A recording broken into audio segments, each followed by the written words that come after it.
Good morning, Ram Ram sir. दोस्तों, मेरे YouTube channel mission उत्कर्ष पर आपका एक बार फिर से तहे दिल से हार्दिक अभिनंदन करता हूं। दोस्तों, हमारी बात चल रही थी इंडियन हिस्ट्री पर, और इंडियन हिस्ट्री पर हम पढ़ रहे थे वैदिक काल, और वैदिक काल के हम पढ़ रहे थे साहित्यिक स्रोत। तो आज हमारा जो साहित्यिक स्रोत के अंदर जो नेक्स्ट टॉपिक है, जो लास्ट टॉपिक है, वो है उपनिषद। कौन सा टॉपिक है? उपनिषद। तो आज हम उपनिषद के बारे में चर्चा करेंगे। उपनिषद है क्या, उपनिषद के अंदर कौन सी बातों का उल्लेख किया गया है, उपनिषदों की संख्या कौन सी है, और कौन सी बातें कौन से उपनिषद के अंदर आती है, मोस्ट इंपॉर्टेंट बातें हम करेंगे जो एग्जाम की दृष्टि से महत्वपूर्ण है, जो आपको 12th की जो हिस्ट्री की बुक है उसके अंदर मिलेंगी। मतलब वो मटेरियल जो NCERT हमें दे रही है, उन मटेरियल पर हम चर्चा करेंगे। बाकी तो आप देखोगे तो आपको एक ऋग्वेद पर अलग से बुक मिल जाएंगी। तो इतना ज्ञान हमें नहीं चाहिए। हमें किसी भी प्रकार से कोई वेदों का ज्ञाता नहीं बनना है। बस हमें तो इतना चाहिए कि सर एग्ज़ाम की दृष्टि से इम्पोर्टेंट हो और किसी न किसी तरीके से एग्ज़ाम के अंदर हमारा क्वेश्चन ना छूटे। तो चलो हम बात करते हैं उपनिषद की। तो उपनिषद का अर्थ क्या है? देखो, सबसे पहले मैं बात करूं तो याद रखना, उपनिषद ज्ञान और काल की दृष्टि से, ज्ञान और काल की दृष्टि से, ज्ञान और काल की दृष्टि से ये वैदिक साहित्य का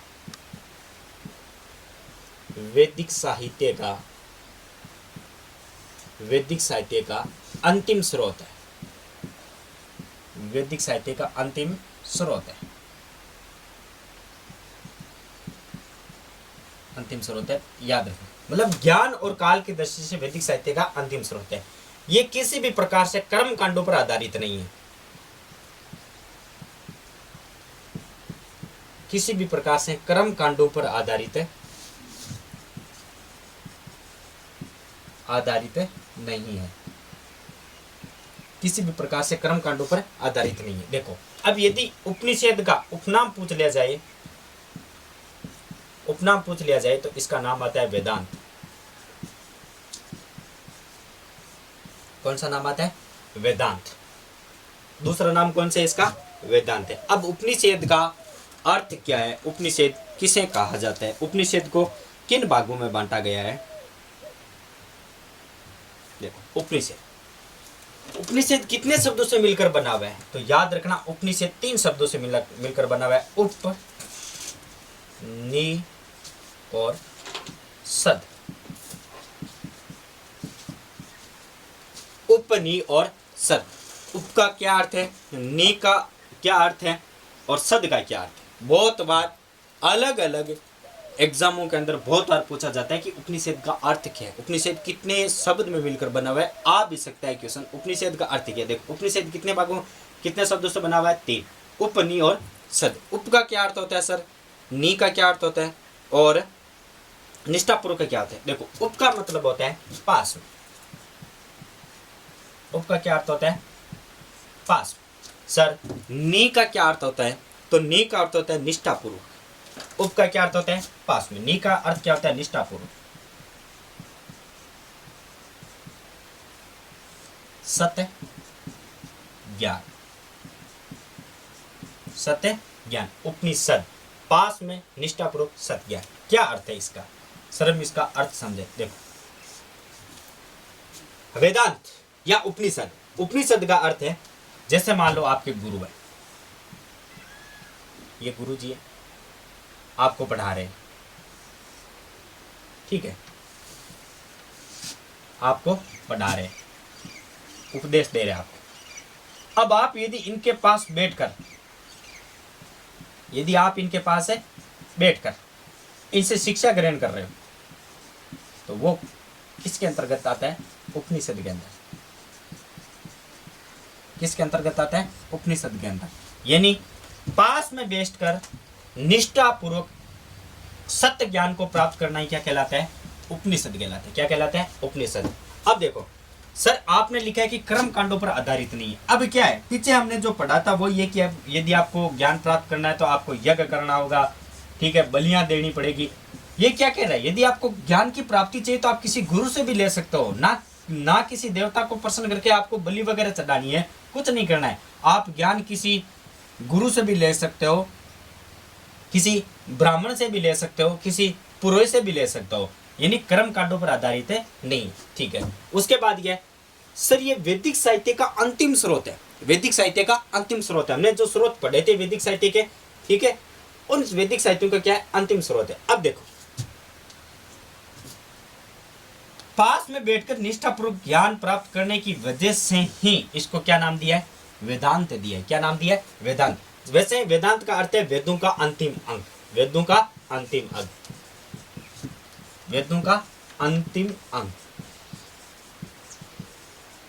वेदों का अंतिम अंग, यानी वैदिक साहित्य के अंदर वेदों का क्या है, अंतिम अंग है। उसके बाद ये ज्ञान और काल की दृष्टि से, ज्ञान और काल की दृष्टि से, किसकी दृष्टि से, इसमें ओनली फॉर आपको यही बोला गया है कि आप ज्ञान प्राप्त करो, ठीक है, वो भी किसके अनुसार, काल यानी समय के अनुसार। किसके अनुसार, समय के अनुसार। सर देख लो, वर्तमान के अंदर यदि हम बात करें, यदि हम वर्तमान की बात करें तो देखो, यदि हमें अपने परिवार का पालन पोषण करना है, यदि हम एक परिवार पर और समाज की दृष्टि से अच्छे व्यक्ति बनाना चाहते हैं, परिवार की भूमिका को निभाना चाहते हैं, तो हमें सबसे पहले चाहिए शिक्षा। कौन सी चाहिए, शिक्षा। ठीक है सर, शिक्षा की बात करें, सर शिक्षा की बात करें तो वर्तमान जो सबसे ज्यादा प्रचलन है वो है हिंदी और अंग्रेजी, हिंदी और अंग्रेजी।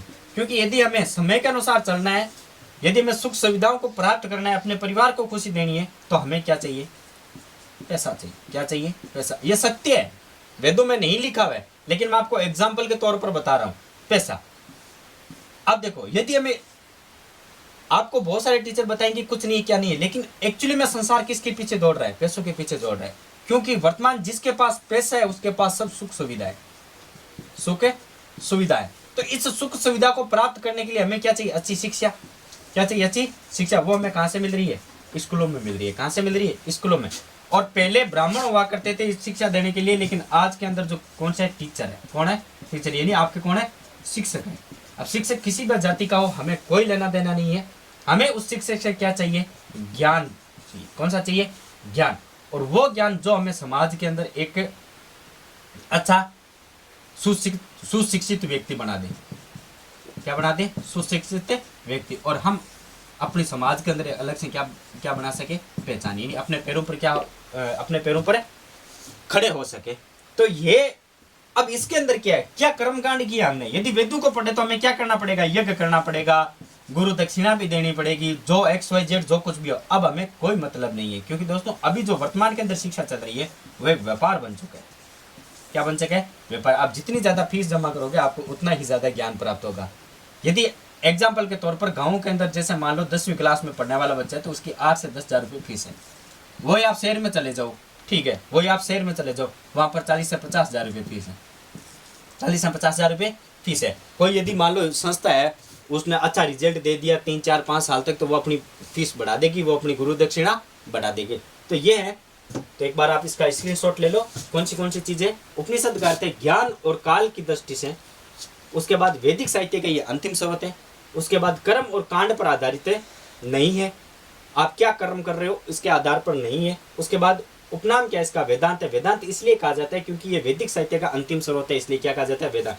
कितने शब्दों से मिलकर बना हुआ है, तो 3 शब्दों से मिलकर बना हुआ है, उप, नि और सद। उप का अर्थ होता है पास में, नि अर्थ होता है निष्ठापूर्वक, सत्य निगाह, यानी अपने गुरु के पास निष्ठापूर्वक बैठ करके सत्य ज्ञान की प्राप्ति करना क्या कहलाता है, उपनिषद है। अब बात करते हैं सर उपनिषदों की संख्या कितनी। यदि इनकी आपकी संख्या के बारे में पूछ लिया जाए, यदि संख्या के बारे में पूछ लिया जाए तो इनकी संख्या कितनी है, 108 है। कितनी है, 108। ठीक है, तो एक बार आप इसका स्क्रीनशॉट ले लो। देखो, मैंने कहा था कि इसके अंदर कर्म कांडों का विरोध किया गया है। कर्म कांडों का क्या किया गया, विरोध किया गया। कर्म कांडों का विरोध क्यों किया गया है, रीजन क्या है, तो रीजन ये है कि इसके अंदर किस पर बल दिया गया है, इसमें निगुण है, निराकार और ब्रह्म ज्ञान पर क्या दिया गया है, बल दिया गया है।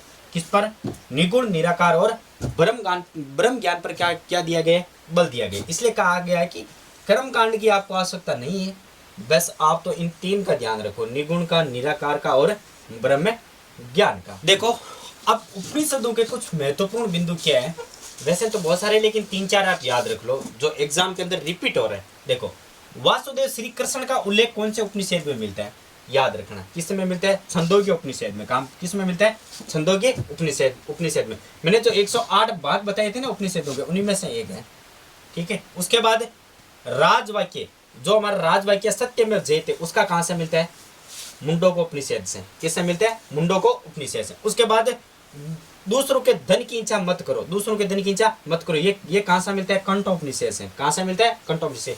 ये वाक्य किसका है तो याद रखना, ये लोकपाल का वाक्य है। किसका है, लोकपाल का। उसके बाद यम व याचिकता का संवाद कहां पर मिलता है, कंठोपनिषद में।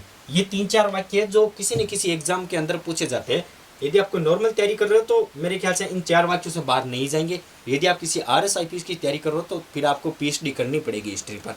देखो नंबर 1 पूछा जा सकता है कि वासुदेव श्री कृष्ण की जानकारी है वो किस उपनिषद से मिलती है, तो उपनिषद के किस भाग से मिलती है, वो मिलती है छंदोग्य उपनिषद से। उसके बाद राजवाक्य, जो हमारा राजवाक्य सत्यमेव जयते, इसकी कहां से मिलती है, इसकी मिलती है मुंडोक उपनिषद से। उसके बाद दूसरों के धन की इच्छा ना करो, ये वाक्य किसका है, ये लोकपाल का वाक्य, लेकिन इसका उल्लेख कहां पर मिलता है, तो वो उल्लेख मिलता है कंठोपनिषद से। उसके बाद यम व याचिकता का संवाद कहां पर मिलता है, तो ये मिलता है कंठोपनिषद से, ठीक है। एक बात और आती है कि सर बहुत बार पूछा जाता है कि सर पुराण क्या है, बहुत बार पूछा जाता है कि सर पुराण क्या है, तो पुराण क्या, देख लो, हेडिंग लगा लो पुराण। पुराण क्या है,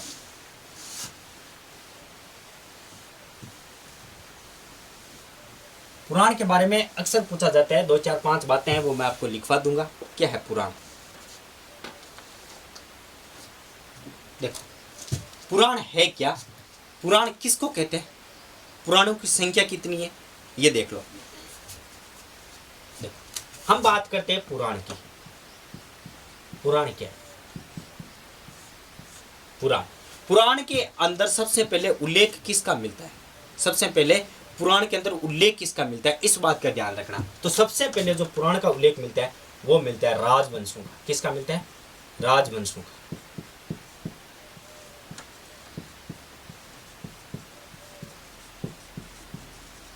किसका मिलता है रे, राजवंशों का उल्लेख मिलता है। जितने भी हमारे राजवंश है उनका उल्लेख कहां पर मिलता है, पुराणों में मिलता है। किन में मिलता है, पुराणों में। सर पुराणों की संख्या कितनी है, तो याद रखना पुराणों की वर्तमान के अंदर टोटल संख्या कितनी है, 18 संख्या। टोटल कितनी है, 18 संख्या। टोटल पुराण कितने लिखे गए, 18 लिखे गए। कितने लिखे गए, 18। और क्या है सब पुराण, पुराण कहते किसको है, देखो पुराण किसको कहते हैं, तो भारत की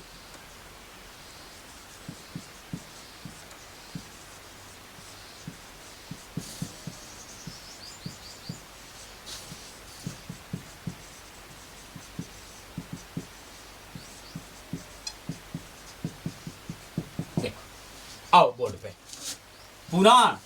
सर पुराण में उल्लेख किसका मिलता है, तो जो हमारे राजवंश है उनका उल्लेख कहां पर मिलता है, पुराणों में। सर अब तक पुराण कितने, यानी पुराणों की संख्या कितनी, 18। एक्चुअली में पुराण है क्या, तो भारत की प्राचीनतम ऐतिहासिक रचनाएं, भारत की प्राचीनतम ऐतिहासिक रचनाएं किसके अंतर्गत आती है, पुराणों के अंतर्गत आती है। किसके अंतर्गत आती है, पुराण। आप स्क्रीनशॉट ले लीजिए। देखो अब हम बात करते हैं ऋग्वैदिक काल की। किसकी, ऋग्वैदिक काल। तो मैंने पहले भी बताया था आपको ऋग्वैदिक काल कब से कब है, 1500 ईसा पूर्व से लेकर के 1000 ईसा पूर्व तक। सर ऋग्वैदिक काल के अंदर रोचक बातें क्या है, तो रोचक बातें ये है कि सर ऋग्वेद काल मंडल कितने, 10 मंडल है। कितने मंडलों में फटा हुआ है, 10 मंडल। और ये 10 मंडल कितने भागों में, 1028 सूक्त है। और इसके अंदर टोटल मंत्र कितने, 1562 मंत्र है, ठीक है। कितने, 1562। और क्या सर, और क्या सर, सूक्तों को हमने कितने भागों में बांटा था, 1028 मंत्रों में। कितने, 1028 सूक्त है, सॉरी, ठीक है। इसमें है क्या सर, तो 1028 में तो मूल सूक्त कितने, 1011 है। कितने, 1011। लेकिन उसके अंदर 10 बाल क्लिप सूक्त भी जोड़ दिए थे, तो ये 17 सूक्त यदि और जोड़ दिए जाए तो टोटल संख्या कितनी हो जाएगी, 1028, ठीक है सर। अब उसके बात करते हैं कि सर मंडल में प्राचीन मंडल कौन से, तो 2 से लेकर के 7, 2 3 4 5 6 7, 2 3 4 5 6 7, ये कौन से प्राचीन मंडल है। कितने, प्राचीन, यानी इनको पहले ही लिख दिया गया था। बताऊंगा, देखो ठीक है सर, इनके रचनाकार कौन से? तो देखो नंबर 2 की बात करते हैं तो 2 के ग्रेसम, कौन सा है? ग्रेसम है। उसके बाद विश्वामित्र, 3 नंबर के कौन है? विश्वामित्र। अब देखो विश्वामित्र जो तीसरा मंडल है, विश्वामित्र जी ने लिखा था, उसके अंदर किस मंत्र की रचना की गई थी? गायत्री मंत्र। और गायत्री मंत्र की किसके अंदर मिलती है? तो मैंने बताया था, देखो ये 10 मंडल है, 10 मंडलों को कितने भागों में बांटा है? 1028 सूक्त, यानी ये मंत्र है जो सूक्त है ना, ये 1028 सूक्त है। और इन सूक्तों के अंदर टोटल कितने मंत्र है? 10,500। बस देखो जैसे ये 10 मंडल हो गए, इन 10 मंडलों को किस में ये हो गए मंडल, ठीक है। इन मंडलों को किन भागों में बांट दिया? सूक्तों में। किन भागों में बांट दिया? सूक्तों को। और सूक्तों को किन भागों में बांट दिया? मंत्रों में। किस में बांट दिया? मंत्रों में। मंत्रों का और सूक्तों का जो समावेश है वो किसके अंदर आ गया? मंडल के अंदर आ गए। किसके अंदर आ गए? मंडल के। यानी मंडल सबसे बड़ा है, फिर मंडल को किस में बांट दिया? सूक्त के अंदर। और सूक्त को किन में बांट दिया? मंत्रों में। तो देखो अब क्या हम बात करें थे, 3 नंबर मंडल है जो विश्वामित्र के द्वारा लिखा गया है। और उसी समय ये गायत्री मंत्र की रचना की गई थी। लेकिन गायत्री मंत्र किस सूक्त में आता है? तो वो आता है तीसरे और देवी सूक्त के अंदर आता है। किसके अंदर आता है? देवी सूक्त के अंदर। उसके बाद चौथा कौन सा है? वागदेव। 5वें का अत्रि, 6ठे का भारद्वाज और 7वें का वशिष्ठ देव। कौन है? वशिष्ठ देव। उसके बाद प्राचीन मंडल, उसके बाद बात करते हैं सर 1, 8, 9 और 10। देखो 2, 3, 4, 5, 6, 7 आ गए। पहला कौन सा बचा? 1 बचा, फिर 8, फिर 9 और फिर 10। 8, 9, 3 तो नीचे वाले बच गए, एक कौन सा बच गया? ऊपर वाला। और टोटल मंडलों की संख्या कितनी है? 10। ये क्या है? ये बाद में लिखे गए है। ये किसने लिखा था? अंगार ऋषि ने, कण्व ऋषि ने, सोमदेव ने और विराट पुरुष ने इनकी क्या की थी? रचना। तो आप इसका स्क्रीनशॉट ले लीजिए। देखो उसके बाद हम बात करते हैं भौगोलिक विस्तार की। किसकी? भौगोलिक विस्तार की। अब देखो जगह कौन सी आती है? अफगानिस्तान, पाकिस्तान, पंजाब, कश्मीर, हरियाणा और उत्तरी राजस्थान, ये इनके क्षेत्र है। उसके बाद हम बात करते हैं सर कौन सी घाटियां हैं? तो सुवस्ता घाटी जिसको कहा जाता है स्वात घाटी, गोमती जिसको कहा जाता है गोमल घाटी, ये घाटियां थी। 2 प्रमुख याद रख लेना। बात करते हैं नदियों की, तो कुछ नदियां आप उनके नाम याद रख लेना। कुंभा जिसके यहाँ वर्तमान के अंदर काबुल कहा जाता है, विपाशा जिसको व्यास नदी कहा जाता है, कुमु जिसको कुरम नदी कहा जाता है, और सुतुदी जिसको सतलज नदी कहा जाता है, सिंधु को सिंधु कहा जाता है, सरस्वती को सरस्वती कहा जाता है। उसके बाद वितस्ता जिसको झेलम नदी कहा जाता है, अक्ष्मिनी जिसको चिनाब नदी कहा जाता है, पुरुषोनी जिसको रावी नदी कहा जाता है। ठीक है सर, सबसे महत्वपूर्ण नदी कौन सी थी? तो वो थी सिंधु नदी। उसके बाद सबसे पवित्र नदी कौन सी थी? तो वो थी सरस्वती नदी। ठीक है, और सरस्वती नदी को नदी माता कहा जाता है, इन्हीं नदियों की माता। उसके बाद देखो सरस्वती एवं इसकी सहायक नदी थी दस्वती। कौन सी थी? दस्वती। अब देखो इनके मध्य का क्षेत्र है, इसके मध्य के भाग को क्या कहा जाता है? ब्रह्म ऋषि प्रदेश कहा जाता था। उसके बाद देखो गंगा और यमुना का उल्लेख मिलता है। गंगा का मिलता है 1 बार और यमुना का मिलता है 3 बार। इसका मतलब क्या है? ये दूरस्थ प्रदेश थे, यानी थोड़े दूर थे। कौन से प्रदेश थे? दूरस्थ प्रदेश थे। उसके बाद देखो गुंजवंत प्रदेश का उल्लेख मिलता है, जहां से क्या प्राप्त हुआ था? सोम का पौधा। और हिमालय पर्वत का भी क्या मिलता है? उल्लेख मिलता है। देखो भौगोलिक विस्तार अफगानिस्तान, पाकिस्तान, पंजाब, कश्मीर, हरियाणा और उत्तरी राजस्थान। और उसके बाद घाटियां, उसके बाद नदियां। तो नदियों के कुछ नाम है, आप याद कर लेना। और उसके बाद सबसे महत्वपूर्ण नदी कौन सी थी? सिंधु नदी। सबसे पवित्र नदी कौन सी थी? सरस्वती नदी, जिसको क्या कहा जाता है? नदी माता सरस्वती। एवं इसकी सहायक दस्वती नदी के मध्य के भाग को किस नाम से जाना जाता था? ब्रह्म ऋषि। तो एक बार आप इसका स्क्रीनशॉट ले लीजिए। अब हम बात करते हैं कि वैदिक कालीन राजनीतिक स्थिति, यानी राजनीति क्या थी, राजनीति के आधार पर क्या थे, क्या राजा थे वगैरह वगैरह, जो कुछ भी है, कौन से पैसे थे राजाओं का, मंत्रियों का, मतलब कौन से कार्य थे, उनके बारे में चर्चा करेंगे। देखो गुरुजी, ऋग्वेद कालीन राजनीतिक स्थिति के बारे में आप हमको समझाइए। तो चलो समझाते हैं, आपका ध्यान है वो बोर्ड पर रहना चाहिए। हम बात करेंगे अभी राजनीतिक स्थिति के बारे में। तो राजनीतिक स्थिति के बारे में तो देखो ऋग्वेद कालीन राज्य क्या था? ऋग्वेद कालीन में राज्य के क्या नाम था? तो याद रखना, राज्य को कहा जाता था जन। क्या कहा जाता था? जन। हम चर्चा करेंगे जन का क्या है वगैरह। देखो राज्य ऋग्वेद काल के अंदर राज्य था, राज्य को कहा जाता जन। ठीक है, ये एक प्रकार से राज्य की क्या थी? इकाई। राज्य की इकाई थी। राज्य की क्या थी? इकाई। ठीक है सर, और क्या? और इंटरेस्टदार बातें क्या है? तो और इंटरेस्टदार बात क्या है, देखो सर, ये राज्य किन में फंटा था? कबीलों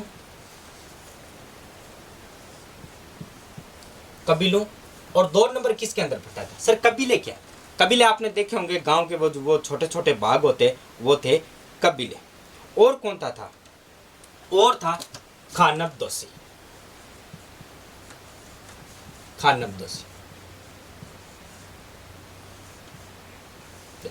कबीलों या कबीलाई, कुछ गाइडों में कबीलों में फंटा हुआ है, कुछ गाइडों में कबीलाई लिखा हुआ है, तो एक ही बात है। सर खानबदोशी क्या? कबीलों। आपने कहीं पर गांव के अंदर देखा होगा, जिस प्रकार से 8-10 गांव, मतलब 8-10 घर बन करके एक जैसे प्रकार मोहल्ला बनाते, उसी प्रकार से एक मोहल्ले का नाम ही कबीला है। उसके बाद बात करते खानबदोशी की। सर खानबदोशी क्या है? खानबदोशी क्या है कि इनका जो रहने का जो जगह थी वो स्थायी नहीं थी, अस्थायी थी। अस्थायी जगह थी। कौन सी थी? अस्थायी। होता क्या था कि राजा बोलते थे अपने चेहरे चपाटों को, भाई घाल ले, बैलगाड़ी के अंदर सामान डाल ले, अब इधर से काम हो गया, अब हम कहीं और चले जाते हैं। यानी एक जगह से दूसरी जगह पर इनके क्या रहते थे? डेरे रहते थे।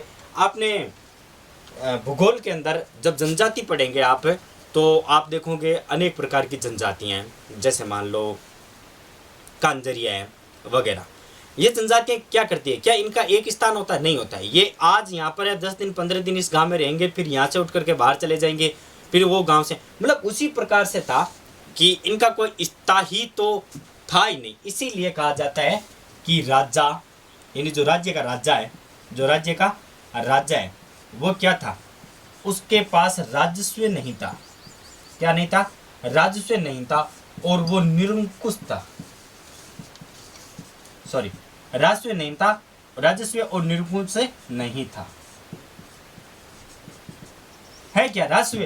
भूमि को तो जरूरत ही नहीं थी, क्योंकि उसमें राजा का दायित्व क्या था? प्रजा की रक्षा करना। प्रजा की रक्षा करना, याद रखना, राजा का कार्य क्या था? प्रजा की रक्षा करना। प्रजा की रक्षा करना, उसमें राजा का मेन कार्य क्या था? प्रजा की रक्षा करना। ठीक है, किसी भी प्रकार से यह काम नहीं था कि प्रजा की भलाई करना या प्रजा के सुख दुख का कार्य करना, वो था ही नहीं। क्योंकि उनको पता क्या था उसमें? था क्या? सबसे ज्यादा आक्रमण होते थे।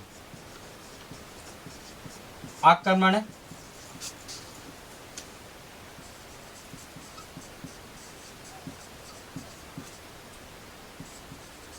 आक्रमण क्या होते थे? ज्यादा होते थे। फिर क्या है? राजा एक सरदार के रूप में कार्य करता था।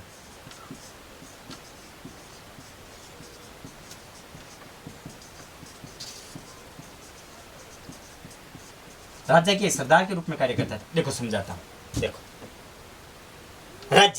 राज्य की जो इकाई है उसको जन कहा जाता है। ये कबीलों में, इसको कबीलों में या फिर कबीलाई या फिर खानबदोशी राज्य था। कबीलाई या फिर खानबदोशी राज्य थे। कबीलों में फंटे हुए थे, और खानबदोशी का मतलब स्थायी नहीं था, आज इधर है तो कल उधर है, एक जगह से दूसरी जगह परिवर्तित होते रहते थे। अब जो राजा है यहाँ का, उसके पास किसी भी प्रकार से कोई भूमि नहीं थी। उसके पास, जैसे मान लो, फिर हम पढ़ेंगे जब राजा महाराजाओं के बारे में, राजवंश पढ़ेंगे, तो क्या है? इस राजा के पास इतनी प्रजाएं थी, इतनी सेनाएं थी, इतनी जमी थी, इतने दुर्ग थे। ये इनके पास नहीं था। ऋग्वेदिक काल में ये नहीं था। राजा का दायित्व क्या था? राजा का ओनली मात्र एक ही दायित्व था, जनता की रक्षा करना। और वो रक्षा किससे करना है? युद्ध से। क्योंकि उस समय क्या थे? युद्ध बहुत ज्यादा होते थे, यानी वो क्या था? युद्ध कालीन समय था। ठीक है, तो फिर क्या है सर? तो राजा एक सरदार के रूप में कार्य करता था। अब होता क्या था सर? फिर राजा का कार्य किससे चलता था? अब देखो, यदि राजा प्रजा की रक्षा कर रहा है, किसकी रक्षा कर रहा है? प्रजा की रक्षा, तो प्रजा इनको खुश होकर के देती थी भेंट। क्या देती थी? भेंट। और इस भेंट को किस नाम से जाना जाता है? बलि देती थी। किस नाम से जाना जाता है? बलि। क्या सर? अब जैसे राजा इन प्रजाओं की रक्षा करता, तो प्रजा क्या करती थी कि भाई चल, हम राजा को खुश होकर के कुछ भेंट दे देते हैं। क्या दे देते? भेंट। और उस भेंट को उसमें क्या कहा जाता था? बलि। बलि का मतलब ये नहीं है कि भैंसे की बलि है, फिर बकरे की बलि है, वो बलि नहीं है। इस बलि का अर्थ है कि जब राजा प्रजा की रक्षा करता, तो प्रजा खुश होकर के राजा को क्या दे देती, भेंट देती थी, और उसी भेंट को किस नाम से जाना जाता है, बलि के नाम से। ऐसा आप थोड़ा ध्यान रखना। देखो और क्या इंटरेस्टदार बातें बता रहे हो आप, और क्या इंटरेस्टदार है इसके अंदर बताता हूं। देखो खानाबदोशी की बात कर ली, उसके बाद कौन सी बात है, देखो उसके बाद है सर जन। यदि मैं जन की बात करूं यानी राज्यों की बात करूं तो राज्य क्षेत्र अनेक अनेक नाम थे, लेकिन महत्वपूर्ण 5 नाम आते हैं, 5 महत्वपूर्ण शाखाएं, 5 महत्वपूर्ण शाखा कौन सी तो नंबर 1, 5 महत्वपूर्ण शाखाएं कौन सी है, तो नंबर 1 बात आती है, उसका नाम है अनु। कौन सी है, अनु आपकी क्लासमेट नहीं है, ये शाखा है किसकी, जन की। उसके बाद ये आता है यदु। नंबर 3 बात आती है, वो आती है दुमा। नंबर 4 बात आती है, वो आती है तुबस। नंबर 5 बात आती है, वो आती है पर। ये क्या है, 5 महत्वपूर्ण जन शाखाएं। कौन सी है, जन शाखाएं, 5 महत्वपूर्ण जन शाखाएं याद। कौन सी, अनु। सर पाड़ोसन नहीं है, आपकी पाड़ोसन नहीं है अनु क्या है, सर, तो सो अनु है, वो है ऋग्वेद समय, ऋग्वेद कालीन अनु क्या है सर, तो अनु है ऋग्वेद कालीन जो राज्य थे। राज्य को किस नाम से जाना जाता है, जन। इस जन की महत्वपूर्ण 5 इकाइयों में से एक इकाई थी अनु, दूसरी थी यदु, तीसरी थी धुआं, चौथी थी तुबर्स और 5 थी पर। ये वो अनु है, ना कि आपकी पड़ोसन है या फिर ना आपकी क्लासमेट।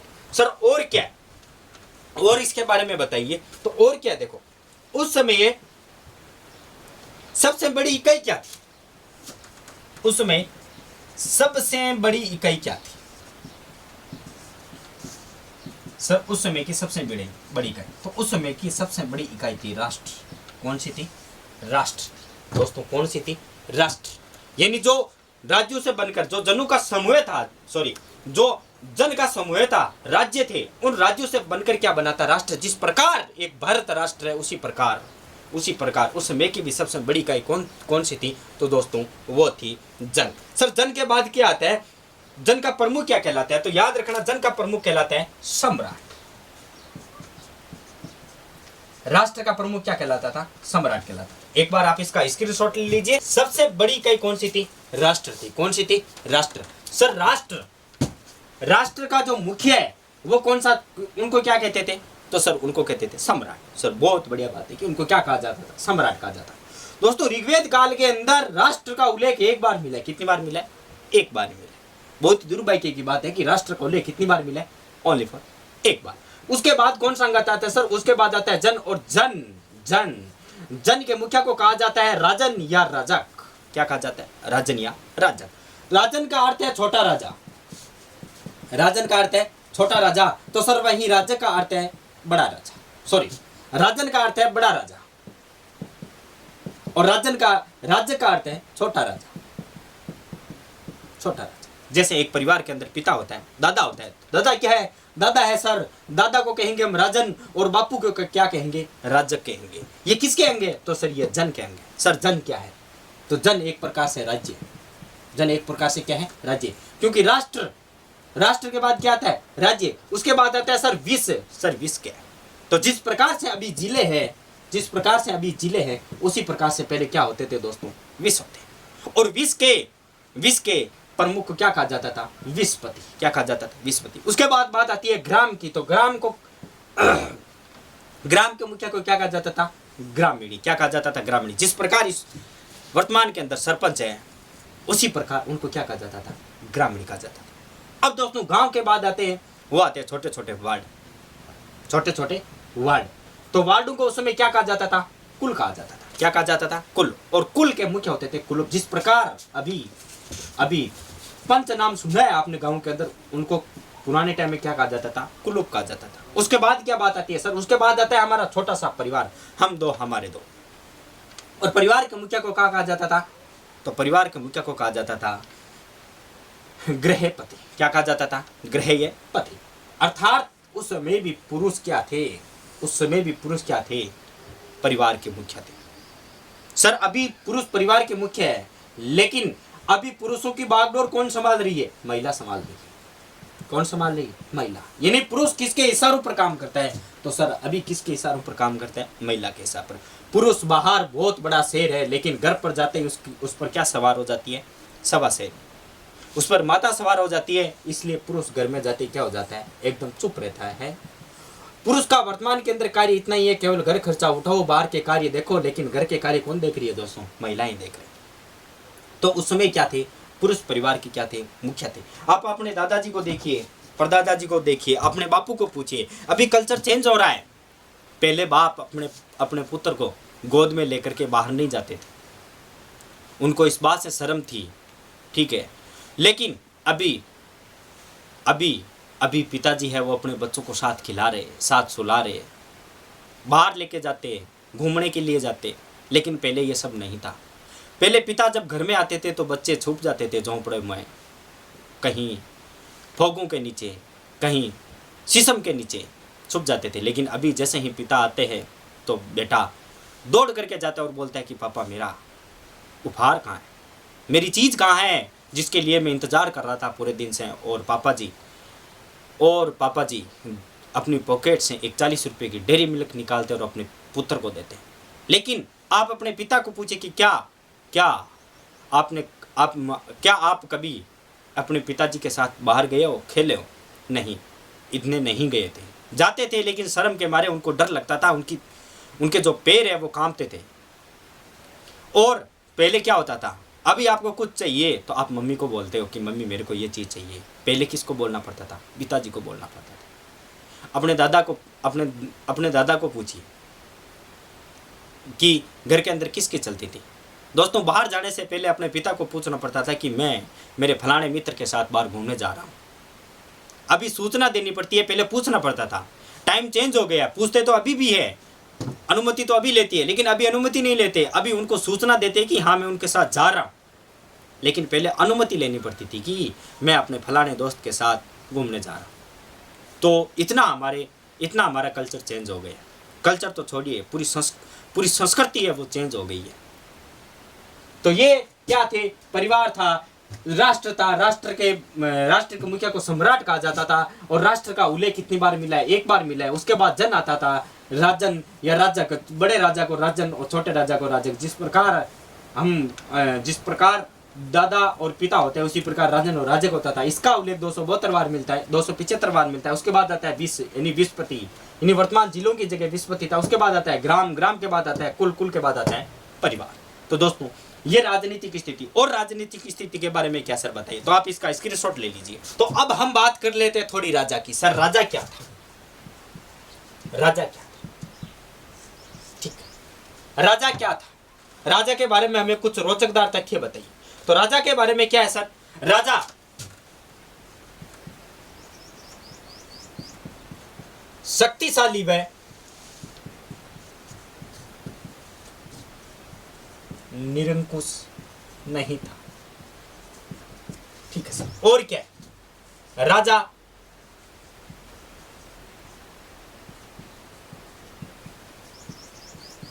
युद्ध लड़ने का कार्य करता था। राजा युद्ध लड़ने का कार्य करता था। और क्या सर? तो और राजा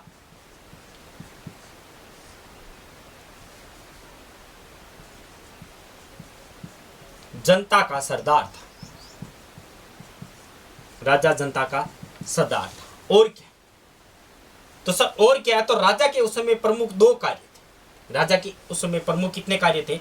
2 कार्य थे। और वो कौन से कार्य थे? राजा का उस समय प्रमुख 2 कार्य कौन से?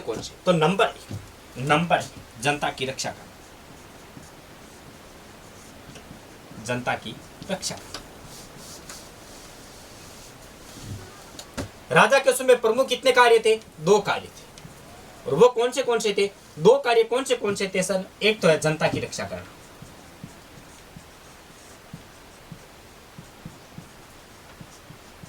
और क्या? दुर्गों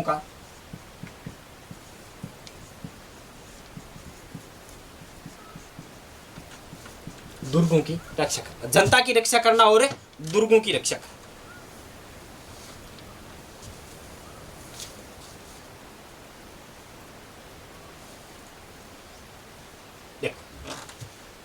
जनता की रक्षा करना और दुर्गों की रक्षा करना। एक कार्य और आता है इसका, इसी के अंदर आता है दुर्गों को जीतना, दुर्गों को जीतना। ठीक है सर। और क्या राजा के बारे में, एक शब्द मैंने बताया था बलि। बलि क्या सर? तो बलि क्या है? जनता द्वारा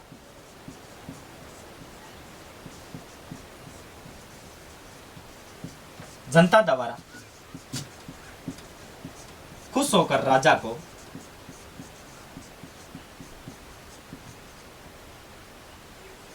भेंट देना क्या कहलाता है? बलि कहलाता है।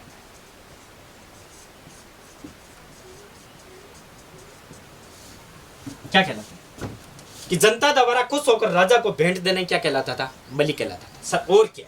तो और क्या है? इसका मतलब क्या है? उस समय स्थायी कर नहीं था, स्थायी कर की व्यवस्था नहीं थी।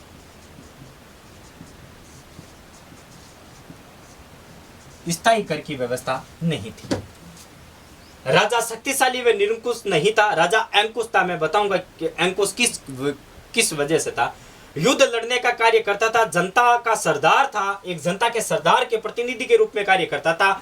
और राज्य के प्रमुख दो कार्य थे, जनता की रक्षा करना और दुर्गों की रक्षा करना या दुर्गों को जीतना। बलि अर्थात जनता द्वारा खुश होकर के राजा को भेंट देने क्या कहलाता था? बलि कहलाता था। और क्या सर? स्थायी कर की व्यवस्था नहीं थी, राजा के पास किसी भी प्रकार से कोई स्थायी कर नहीं था। जो जनता खुश होकर के उनको देती थी वो ही कर था। तो एक बार आप इसका स्क्रीनशॉट ले लीजिए सर। और क्या है? हमने बात की थी कि राजा अंकुश था, राजा अंकुश था।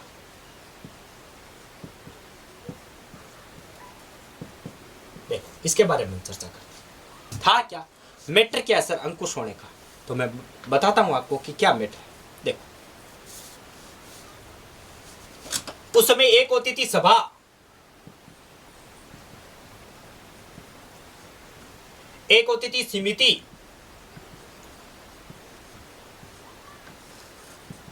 और क्या होता था सर? एक होती थी विदत और दूसरी होती थी मंत्रण। विदत और चौथी होती थी मंत्रण, यानी परिषद। वर्तमान के अंदर जो परिषद कहते हैं उसको। सर सभा का क्या कार्य था? सभा क्या थी? तो दोस्तों सभा ग्राम की प्रबंध कार्य करनी थी, ग्राम की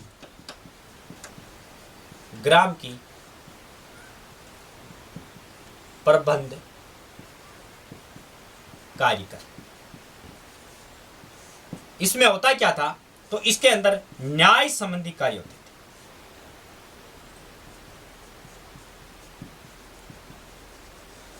न्याय संबंधी कार्य किए जाते थे। इसमें महिलाएं भी भाग लेती थी।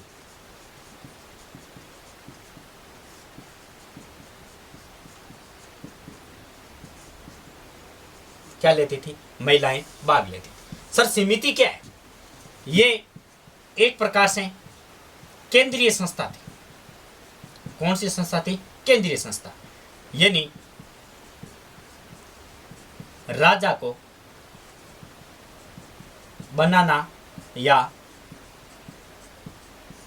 बनाने या हटाने का कार्य करते थे। राजा को बनाने या हटाने का कार्य करती थी। याद रखना इसमें महिलाएं भाग नहीं लेती थी।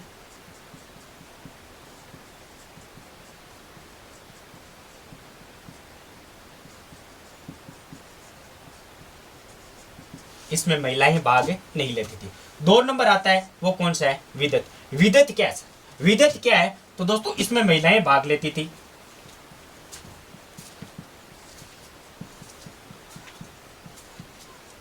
महिलाएं भाग लेती थी। और क्या सर? महिलाएं भाग लेती थी। अब होता क्या था कि जो राजा युद्ध के अंदर लूटपाट का सामान लेके आता था, लूटपाट का जो सामान लेकर के आता था उसके बंटवारों के संबंधी कार्य किए जाते थे। बंटवारों के संबंधी कार्य किए जाते थे। और क्या सर? मंत्रण क्या है? तो मंत्रण क्या है दोस्तों? राजा की जो मंत्री परिषद है, राजा की जो मंत्रियों की मीटिंग है, यानी मंत्रियों की बैठक है वो इसके अंदर कार्य करती थी और राजा को क्या देती थी, सलाह देती थी। किस पर, राजनीति पर। किस पर देती थी, राजनीति पर। यानी युद्ध कहां लड़ना है, कैसे लड़ना है। इसके अंदर महिलाएं भाग लेती थी, इसमें महिलाएं भाग नहीं लेती थी। देखो दोबारा चर्चा करें। राजा अंकुश था, इसका मतलब क्या है कि राजा के कार्य अलग अलग भागों में फंटे थे। राजा अपने आप से कुछ नहीं करता था। रीजन क्या था, एक आती थी सभा, दूसरी समिति, तीसरी विदत और चौथी मंत्रण। जिस प्रकार अभी परिषद है उस प्रकार उसको मंथन। सर सभा क्या है, तो सभा ग्राम की प्रबंध कार्य करनी थी, जिसका कार्य था न्याय संबंधी कार्य किए जाते थे और इसमें महिलाएं भी भाग लेती थी। उसके बाद आती है समिति। ये एक प्रकार से केंद्रीय संस्था थी जो राजा को बनाने और हटाने का कार्य करती थी कि चल तो बढ़ जा, तू हट जा। अब किसको बनाना है, कैसे बनाना है, वो कार्य करती थी। उसके बाद इसमें महिलाएं भी क्या लेती थी, भाग लेती थी। इसमें महिलाएं भी भाग लेती थी। और क्या सर, इसके अध्यक्ष को ईशान कहा जाता है। इसके अध्यक्ष को क्या कहा जाता था, ईशान कहा जाता था। यानी एक प्रकार से इंसान होता था, उसको क्या कहा जाता है, ईशान कहा जाता है। इंसान ही अध्यक्ष बनेगा, इंसान ही इसका अध्यक्ष बनेगा, इसका मतलब इसको क्या कहा जाता है दोस्तों, ईशान कहा जाता था। उसके बाद बात करते हैं विदत। विदत क्या, तो एक राजा जब युद्ध के अंदर सामान लूट के लाता था, किसी को मार के तोड़ के पीट के सामान लेके आता था, वो अपने राज्य के अंदर कैसे बांटेगा इसका निर्णय राजा का नहीं था। वो राज्य कौन करती थी, विदत करती थी। जो विदत संस्था के सदस्य वो निर्णय लेते थे कि इस लूटपाट के सामान को कैसे बांटना है। और दोस्तों उस समय महिला भी क्या लेती थी, इसमें भाग लेती। उसके बाद बात करते हैं परिषद की। अब दिन भर ये सभा, ये समिति, ये विदत, ये तो मीटिंगें नहीं कर सकती क्योंकि इनको और भी तो काम है, खेती करना, बाड़ी करना वगैरह करना। तो उस समय ये मंत्रण, जो मंत्री है वो राजा को बिठाते थे कि आजा भाई, आजा, अब तेरे को टाइम है, अब मेरे पास, अब हम लोगों के पास बैठ, हम आपको सलाह देंगे कि आखिर राजनीति कैसे करनी है, राजनीति का अर्थ क्या है, युद्ध कैसे करना है। क्योंकि उस समय राजा का सबसे ज्यादा कार्य था तो युद्धों को लड़ना। तो दोस्तों ये अब एक चीज और आती है, वो कौन सी है, वो है दोस्तों गण। कौन, क्या है, गण। गण क्या है, इसी प्रकार से एक संस्था है, उसका नाम है गण। क्या नाम है, गण। 4 संस्थाएं पढ़ ली थी, 5वीं संस्था है उसका नाम है गण। क्या नाम है, गण। गण क्या है, तो गण के अध्यक्ष को क्या जाता था, गणपति। इसका ज्यादा उल्लेख नहीं है, इसको मात्र ओनली 46 बार इसका उल्लेख मिलता है और इसके बारे में ऋग्वेद काल के अंदर ज्यादा उल्लेख नहीं मिलता। तो एक बार आप इसका स्क्रीनशॉट ले लीजिए। और क्या ऐसा ऋग्वेद काल के अंदर, और क्या, एक युद्ध का वर्णन मिलता है जिसको कहा जाता है दशराज युद्ध या दशराज्य, दशराज युद्ध, दशराज या दशराज्य। दशराज्य है क्या सर, इनका वर्णन कहां मिलता है, तो इसका मिलता है 7वें मंडल। सर इसके बारे में, इस युद्ध के बारे में हमें बताइए। तो दोस्तों हुआ क्या था, एक भरत वंश का राजा था,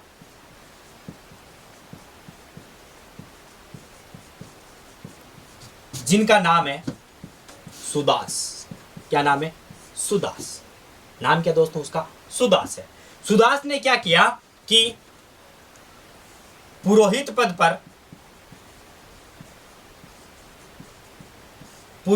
पर यानी जो ब्राह्मण होते थे उस पद पर वशिष्ठ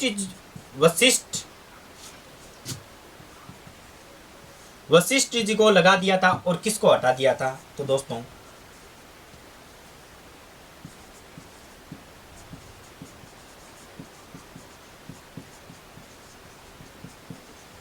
विश्वामित्र जी को हटा करके। कहानी क्या हुई थी कि भारत वंश के राजा सुदास जी ने पुरोहित पद से विश्वामित्र जी को हटा दिया था और उस जगह रख दिया था वशिष्ठ जी को। किसको रखा था, वशिष्ठ जी को। इससे विश्वामित्र जी हो गए थे नाराज और उन्होंने अनेक आर्य राजाओं को इकट्ठा किया और 2-3 जातियां थी, उन जातियों को इकट्ठा किया और सुदास जी पर क्या कर दिया, आक्रमण कर दिया। क्या कर दिया था, आक्रमण। क्योंकि जिन्होंने तीसरे मंडल की रचना कर दी थी उनको हटा दिया, क्योंकि ये तो बहुत ज्ञानी थे, तो उन्होंने आर्य राजाओं को इकट्ठा किया और सुदास जी पर क्या कर दिया था, आक्रमण। ये हुआ कहां था, तो दोस्तों ये हुआ था पुरुषोण नदी, जिसको कहा जाता है रावी नदी के तट पर लड़ा गया था। और इसके अंदर सुदास जी की क्या हो गई थी? जीत हो गई। क्या हो गई थी? जीत हो गई थी। दशराज युद्ध या दशराज्य युद्ध कहां पर हुआ था? तो वो होता पुरुषोण नदी के किनारे पर हुआ था, जिसको हम वर्तमान के अंदर रावी नदी कहते हैं।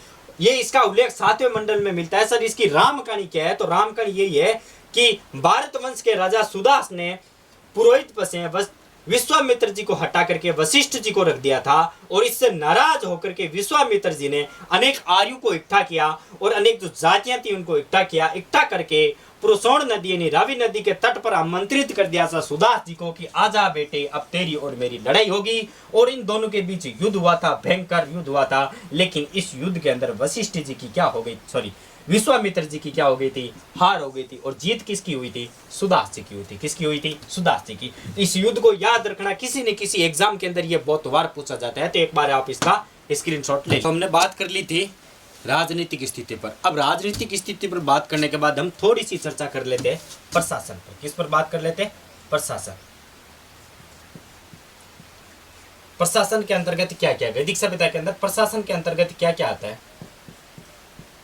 हम बात करते हैं थोड़ी सी प्रशासन पर, यानी प्रशासनिक व्यवस्था क्या थी, पूछा जा सकता है। देखो, नंबर 1 सबसे पहले बात आती है मंत्री की।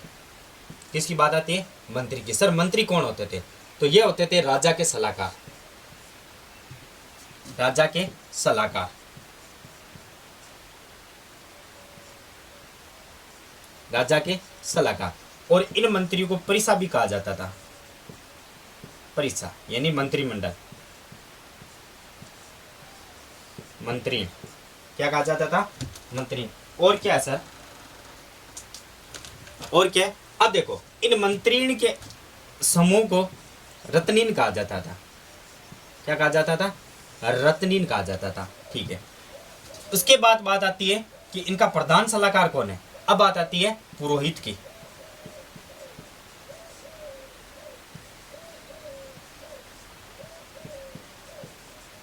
पुरोहित कौन होता था? तो पुरोहित राजा का प्रधान सलाहकार होता था। प्रधान सलाहकार।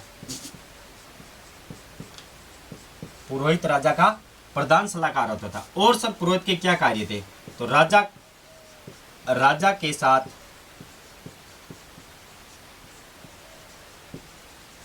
युद्ध में भाग लेना। ठीक, राजा के साथ युद्ध में भाग लेना। सर क्या पुरोहित युद्ध करते थे? नहीं, नहीं। युद्ध की विजय के लिए, युद्ध की विजय के लिए यज्ञ करना। युद्ध की विजय के लिए यज्ञ करना, ये किसका काम था? तो ये काम था पुरोहितों का, जो क्या होते थे? राजा के प्रधान सलाहकार होते थे। उसके बाद क्या है सर? उसके बाद आप बात आती है कि मंत्री हो गया, पुरोहित हो गया। अब बात करते हैं सेना की। सेना की तो वैसे माने तो ये एक प्रकार से राज्य के रक्षक है। और इसी में से कुछ राजा के अंगरक्षक है। इसी में से कुछ राजा के अंगरक्षक है। और क्या सर? सेना होती थी, युद्ध में भाग लेती थी।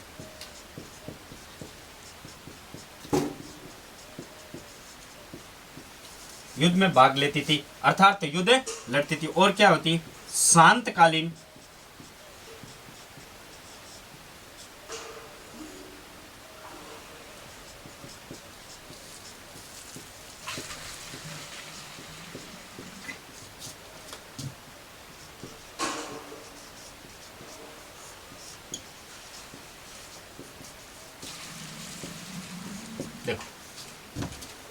चर्चा करते हैं।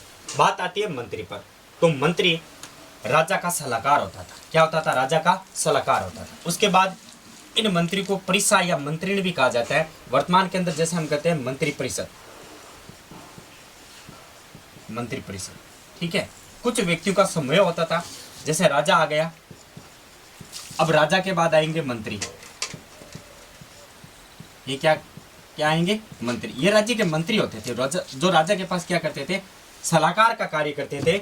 और ये ही मंत्री बाद में राज्य के विभिन्न कार्य करते थे। जैसे मान लो कोई धन मंत्री हो गया, जैसे कोई वित्त मंत्री हो गया, कोई दान मंत्री हो गया, कोई राजस्व मंत्री हो गया, ये सभी मंत्री अपना अलग अलग कार्य करते थे। उसके बाद आता है पुरोहित। तो दोस्तों पुरोहित राजा का प्रधान सलाहकार होता था। राजा को ज्ञान, योग, यज्ञ, ज्ञान, योग, यज्ञ, शिक्षा यानी आदि प्रकार से जो बातें होती थी उन सभी का ज्ञान या उन सभी की सलाह कौन देता था? राजा को पुरोहित। ठीक है, राजा पुरोहित राजा के साथ युद्ध में भाग लेता था, लेकिन युद्ध नहीं लड़ता था, याद रखना। तो कार्य क्या था? अब देखो, युद्ध की विजय के लिए यज्ञ करना, युद्ध की विजय के लिए यज्ञ करना, ये पुरोहित का कार्य था। उसके बाद बात आती है सेना की। तो सेना राज्य के रक्षक और राज्य के राजा के अंगरक्षक दोनों ही थे और युद्ध में भाग लेती थी। और शांतकालीन समय के अंदर ग्रामीण जो गांव का या राज्य का या फिर अन्य कार्य करती थी। किसके लिए काम करती थी? राजा के लिए। किसके लिए काम करती थी? राजा के लिए। ये याद रखना। एक बार आप इसकी सेल्फी ले लीजिए। तो हम बात करें प्रशासन की। सेनानी कौन था? सेना का प्रमुख था। और पूर्व कौन था? जो दुर्गों की रक्षा करता था, जिसको राजा ने दुर्गों की रक्षा के लिए कार्य सौंपा था, वो कौन था? सेनानी था। एक बात आती है कि सर ग्रामीण कौन थे? ग्रामीण कौन थे? जिसको कहीं पर ग्रामीणी लिखा हुआ है, तो ग्रामीणी कौन थे? ग्राम का प्रशासन अधिकारी, ग्राम का प्रशासन अधिकारी, और आमतौर की भाषा में हम कहते हैं ग्राम का मुखिया। ग्राम का मुखिया, जैसे वर्तमान के अंदर हम क्या कहते हैं? सरपंच साहब है, वैसे ही पहले कौन था? ग्रामीणी था। कौन था? ग्रामीणी। और राष्ट्रपति की जगह कार्य कौन करते थे? राजा करते थे। और जो विधायक वगैरह उनकी जगह कार्य कौन करते थे? तो उनकी जगह कार्य करते थे, वो करते थे मंत्री। उसके बाद एक नाम आता है स्पस। एक नाम आता है स्पस। सर स्पस कौन थे? तो स्पस है, वो है गुप्तचर। गुप्तचर कौन था? राजा को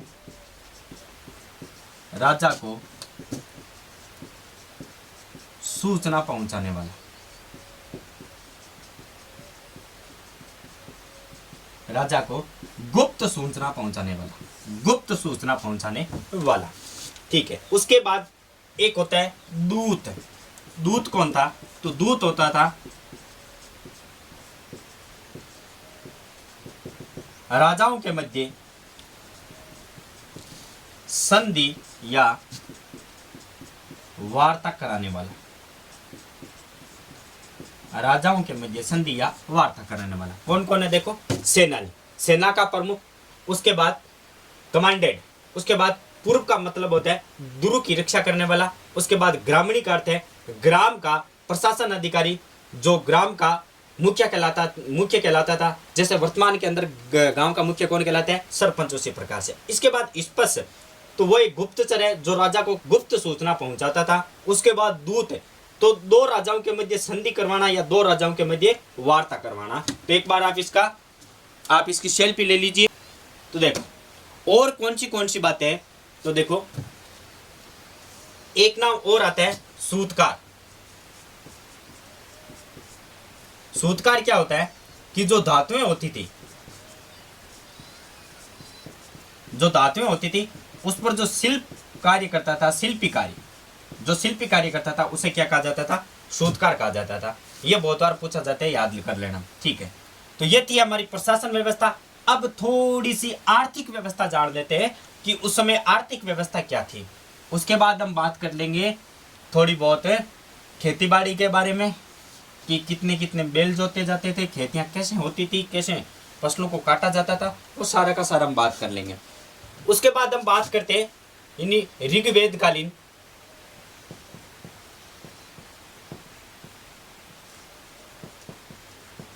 ऋग्वेदकालीन आर्थिक स्थिति। ऋग्वेद की बात चल रही है तो आप हेडिंग लगा लीजिए आर्थिक स्थिति। सर उस समय आर्थिक स्थिति क्या थी? तो आर्थिक स्थिति के अंदर क्या था, देखो आप सभी को पता है कि जो इनका निवास था, वो निवास की प्रक्रिया कैसे थी, कबीलाई और खानबदोशी।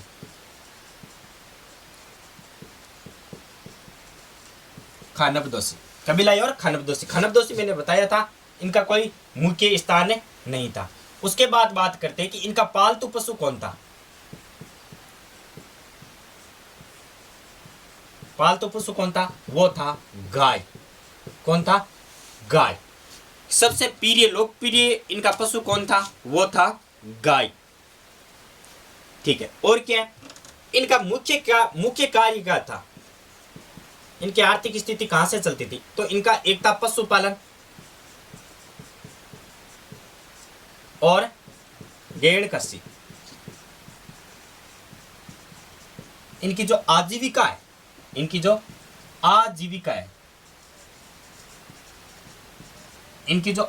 है वो किन पर निर्भर करती थी, एक तो पशुपालन पर करती थी और भेड़ कृषि। अब देखो सबसे अमूल्य पशु कौन था, तो यदि अमूल्य पशु की बात की जाए तो वो कौन थी, गाय थी। ठीक है, और गाय को इन्होंने अष्टकर्णी भी कहा है। क्या कहा है, अष्टकर्णी भी। गाय की उपाधि कौन सी थी, तो अष्टकर्णी थी। गाय को अष्टकर्णी भी कहा है। और क्या है सर इनके बारे में, और क्या है, तो देखो किन किन पशुओं का उल्लेख मिला है, तो याद रखना गाय, घोड़ा, बैल आदि के नाम मिले, लेकिन ऋग्वेद काल में हाथी का नाम या साक्ष्य नहीं मिला है। हाथी का नाम या साक्ष्य नहीं मिला है। तो देखो इनका जो निवास था वो कबीलाई और खानबदोशी था। पालतू पशु में सबसे ज्यादा इंपॉर्टेंट गाय थी और पशुपालन या घेन कृषि इनकी आजीविका थी। ठीक है, आजीविका चलाने के लिए क्या करते थे, पशुपालन करते थे और घेन कृषि। पशुपालन कैसे करते थे, अब जैसे मान लो आजीविका चलानी है, अब मेरे को चाहिए अनाज के अंदर कुछ खाने के लिए चाहिए, तो मैं बोल देता था कि ये लो आप 5 गायें ले लो और मेरे को 5 बोरी अनाज दे दो। अब दास प्रथा भी चालू थी, तो मैंने कहा कि चलो तुम ये 10 गाय रख लो और मुझे एक दास दे दो। इस प्रकार से प्रक्रियाएं चलती थी लेन देन के अंदर। और एक सोने की धातु थी, वो भी अमूल्य थी, जिसके अंदर ये लेन देन करते थे। तो देखो पहले आप इनकी सेल्फी ले लो, आपने सेल्फी ले ली होगी, उसके बाद 2-4-5 बातें और है वो देख लीजिए कौन सी है। मोस्ट इंपॉर्टेंट बातें ऐसी नहीं है, क्योंकि ये क्वेश्चन शब्दावली के अंतर्गत पूछे जाते हैं। शब्द दे देंगे इसका अर्थ क्या था ऋग्वेद काल के अंदर, क्या है क्या नहीं। देखो उसके बाद गाय को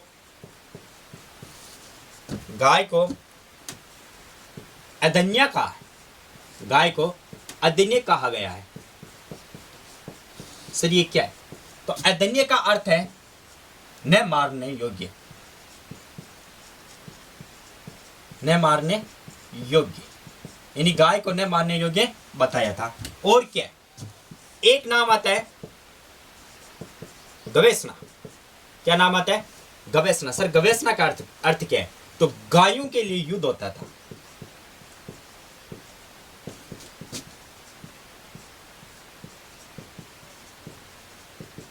जो गायों के लिए युद्ध होता था उनको क्या कहा गया है, गवेषणा कहा है। क्या कहा गया है, गवेषणा।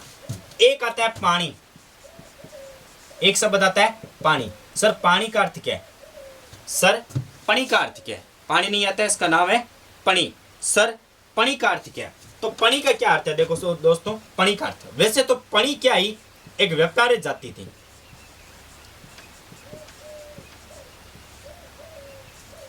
एक व्यापारी जाति थी, लेकिन ये क्या करती थी, गायों की चोरी करती थी। गायों की चोरी करने वाली जाति, गायों की चोरी करने वाली जाति। ठीक, तो ये आप शब्दावली याद रखना। अदन्या, अदन्या का अर्थ है ये गायों के लिए प्रयुक्त हुआ है कि गायें क्या है, न मारने योग्य है उसके बाद बात आती है गवेषणा। गवेषणा करता है गायों के लिए जो युद्ध किया जाता है उसे गवेषणा कहा जाता है। इसके बाद आती है पानी। तो व्यापारी, ये एक व्यापार करने वाली जाति थी, लेकिन ये क्या करती थी, साथ में गायों की चोरी करती थी। ठीक है, उसके बाद दूसरा प्रमुख पशु कौन था? दूसरा प्रमुख पशु कौन था? गाय के बाद यदि इनके लिए दूसरा प्रमुख पशु था वो था घोड़ा। कौन सा था? घोड़ा। कौन सा था? घोड़ा। तो एक बार आप इसकी सेल्फी ले लीजिए। ठीक है, सेल्फी लेने से पहले देखो, गायों को अधन्य कहा है, इसका अर्थ क्या है कि ऋग्वेद काल के अंदर भी गाय को न मारने योग्य बताया है। ठीक है, और गाय को माता का दर्जा भी उसमें दिया जाता था, और अमूल्य वस्तु के रूप में यानी लेन देन के लिए भी किसका प्रयोग किया जाता था? गाय का प्रयोग किया जाता है। उसके बाद नाम आता है गवेषणा। तो गवेषणा क्या है? तो गवेषणा का अर्थ है जो गायों के लिए युद्ध किया जाता था उस युद्ध को किस नाम से जाना जाता है? गवेषणा। उसके बाद पणी। पणी एक व्यापारी जाति थी। ठीक है, व्यापारी जाति के साथ साथ ये क्या करती थी? गायों की चोरी भी करती थी। अर्थात गायों की चोरी करने वाली जाति या फिर व्यापारी जाति को क्या कहा जाता था? पणी कहा जाता था। और दूसरा सबसे प्रमुख पशु कौन था? वो था घोड़ा। अब हम बात करेंगे थोड़ी बहुत कृषि के बारे में। देखो और कौन सी बातें, तो देख लीजिए, सेल्फी ले ली होगी आपने। अब हम बात कर लेते हैं थोड़ी सी कृषि के आधार पर। सर कृषि के बारे में क्या क्या है? देखो दोस्तों, कृषि है, राजनीति की स्थिति है, इनके जो शब्दावली है इन पर क्वेश्चन पूछा जाता है। तो आप थोड़ी बहुत ऋग्वेदकालीन कृषि के बारे में चर्चा कर लेते हैं हम, थोड़ी बहुत कृषि के बारे में कि सर कृषि क्या है। तो देखो कृषि देखो, एक नाम आता है क्षेत्र, या इसी क्षेत्र को कहा जाता है उर्वरा। क्षेत्र या उर्वरा। तो क्षेत्र या उर्वरा किसे कहा जाता है? जो कृषि भूमि थी, कृषि भूमि। तो कृषि भूमि को क्या कहा जाता था? क्षेत्र या उर्वरा। नंबर 2 बात आती है, वो आती है सर अपरत। अपरत क्या था? जो बंजर भूमि थी। बंजर भूमि के लिए अपरत शब्द का प्रयोग हुआ है। तीसरा कौन सा है? वो आता है क्षेत्र। क्षेत्र किसको कहते थे? जो कृषि कार्य करने वाले को।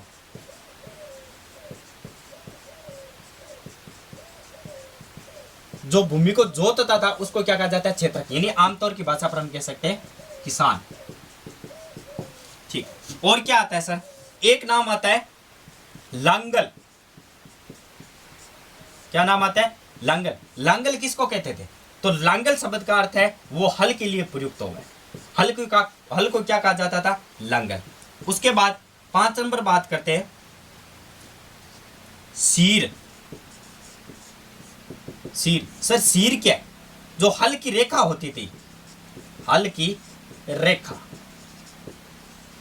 जो हल की रेखा होती थी, ये आपका हल हो गया।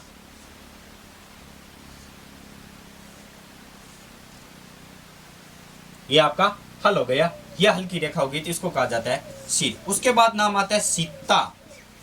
कौन सा नाम आता है? सीता। सर सीता क्या है? तो सीता क्या थी? सीता किसको कहते थे?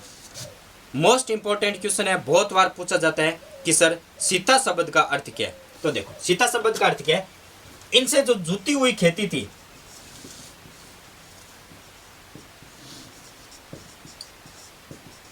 जुती हुई खेती को क्या कहा जाता था? सीता। तो एक बात आती है क्षेत्र या उर्वरा, कृषि भूमि को कहा जाता है। ठीक है, अपरत किसको कहा जाता है? बंजर भूमि को।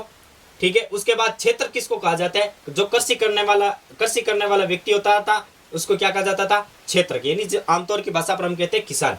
लांगल हल को कहते थे, सीर कहते थे, जो हल की रेखाएं होती थी इसको सीर कहते हैं, और सीता जो जुती हुई भूमि है उसको किस नाम से जाना जाता था? सीता। एक बार आप इसका स्क्रीनशॉट ले लीजिए।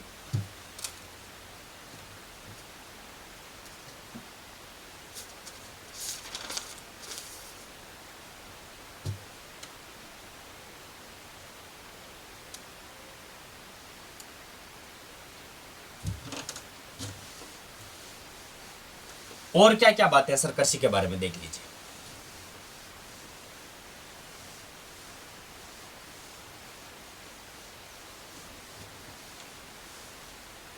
देखो और क्या बात है, तो अब हम बात कर लेते हैं थोड़े हल के बारे में। तो देखो हल सामान्यतः लकड़ी का बना होता था। किसका बना होता था? लकड़ी का। और जो हल की चोंच है जो जमीन के अंदर धसती थी, जो जमीन के अंदर धसी हुई रहती थी, वो सामान्यतः किसकी बनी होती थी?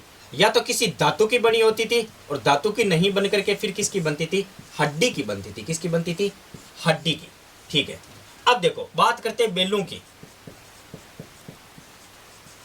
बेलों की सर, अब देखो इस हल को जोतने के लिए, कृषि को जोतने के लिए सामान्यतः 2, 4, 6, 8 व 12 बेलों का भी प्रयोग किया जाता था। जो यहाँ बेल होते थे ना जोतने के लिए, ये आपका बेल हो गया।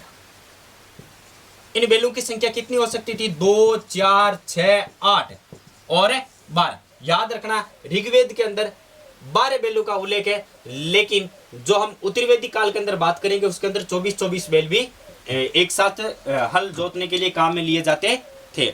और क्या बात है सर? तो एक बार आप इसकी सेल्फी ले लीजिए। और क्या बात है सर? आपने सेल्फी ले ली होगी।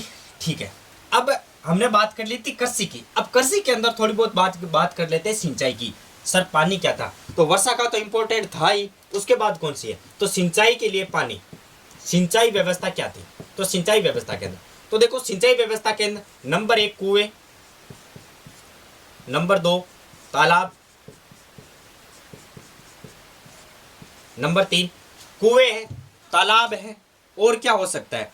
कुओं का भी उपयोग होता था, तालाबों का भी उपयोग होता था, और किसका होता था? नहरों का भी होता था। किसका होता था? नहरों का भी।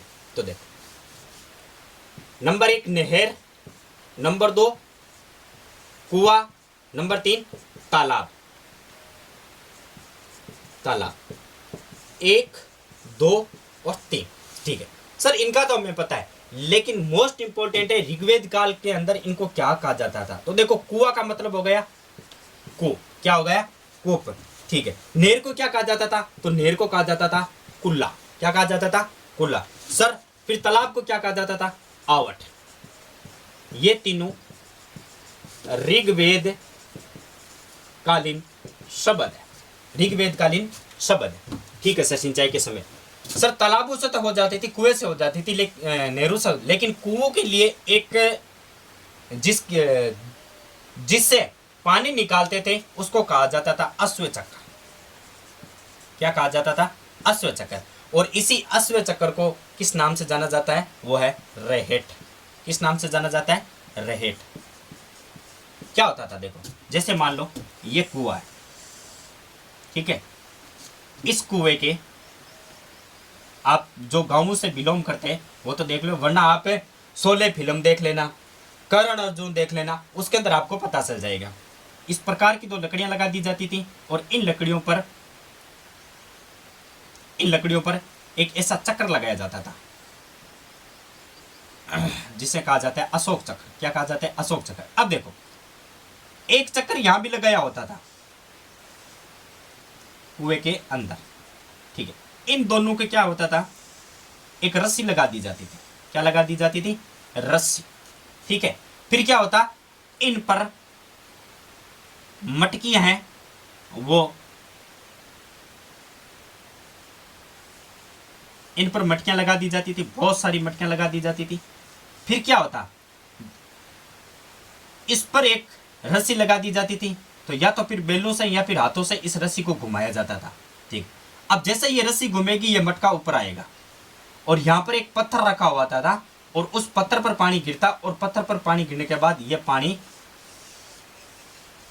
उनके लिए जो पानी का स्थान बनाया होता था उसमें चले जाता। फिर ये क्या पानी अपने पानी को काम के लिए ले जाते थे। तो देखो सिंचाई, नहर जिसको कहा जाता है कुल्ला, कुआं को कूप कहा जाता था, और तालाब को आवाज। देखो कूप, एक कुछ गाइडों में कूप भी लिखा हुआ आता है, तो कूप नाम गलत है। कूप का अर्थ अलग होता है, इसका नाम होता है कूप। क्या होता है? कूप। तो एक बार इसकी सेल्फी ले लीजिए। ठीक है, अश्व चक्र क्या है?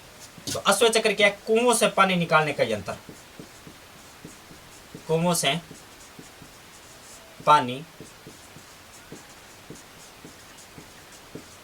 निकालने का यंत्र। कुओं से पानी निकालने का यंत्र। ये आपकी सिंचाई व्यवस्था है। तो एक बार इसकी आप सेल्फी ले लीजिए। तो चलो अब हम थोड़ी बहुत बात कर लेते हैं कि सर कृषि पर हो गई, सिंचाई पर हो गई, राजनीतिक व्यवस्था हो गई, प्रशासन पर हो गई। अब हम थोड़ी सी बात कर लेते हैं व्यापार पर कि व्यापारकालीन स्थिति क्या थी, लोग कैसे पैसा लेते थे। मेन शब्दावली है इसके अंदर, बाकी कुछ नहीं है दोस्तों। आपको वो जो शब्द है ना, वो शब्द का अर्थ याद रहना।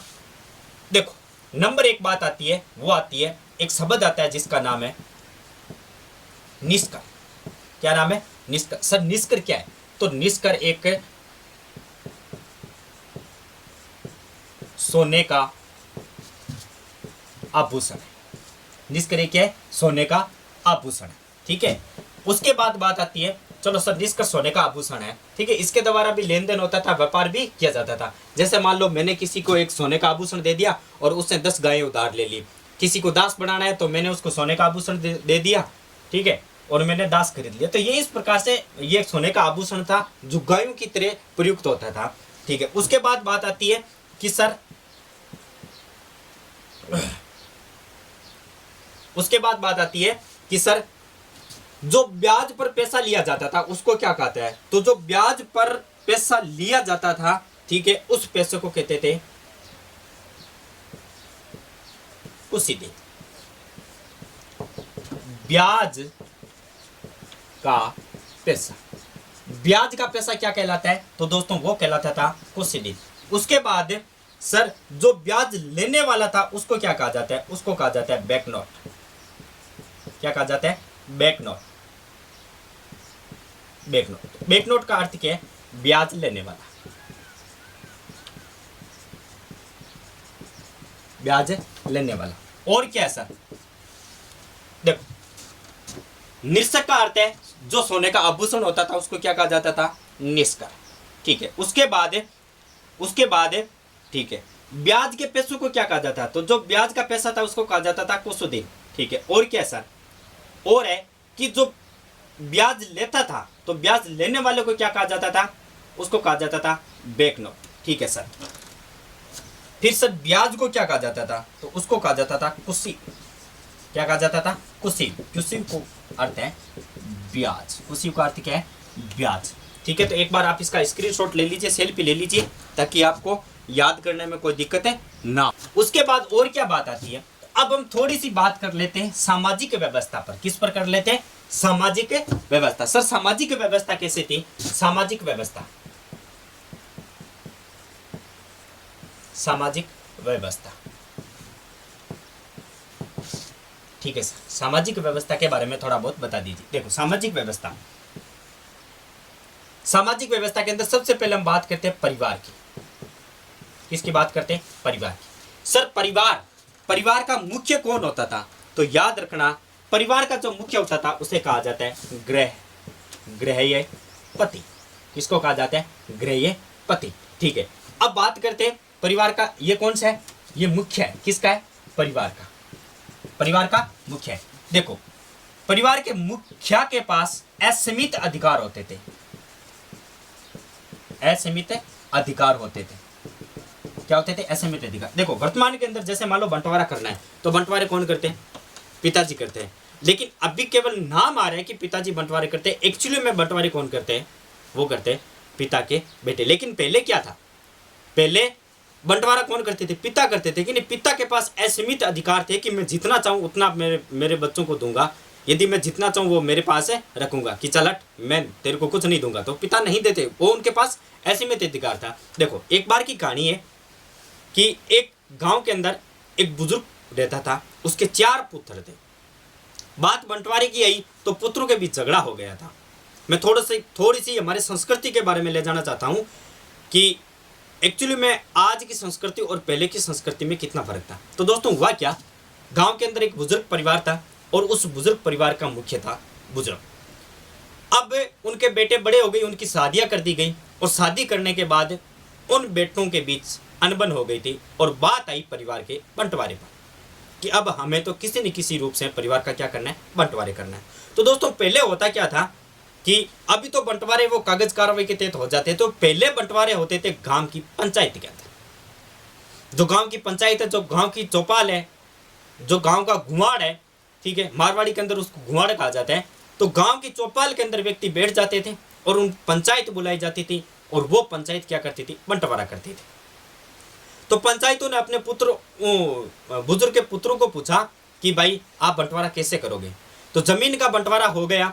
जमीन का बंटवारा होने के बाद बात जब माता और पिता की आई तो चारों ने कहा कि हम 4 हैं, तो हमारे पिताजी और माताजी को हम 4-4 मंथ के लिए रख लेंगे। यानी 4 मंत्र एक पुत्र के पास, 4 मंत्र दूसरे के, और 4 मंत्र तीसरे के, और 4 मंत्र चौथे के।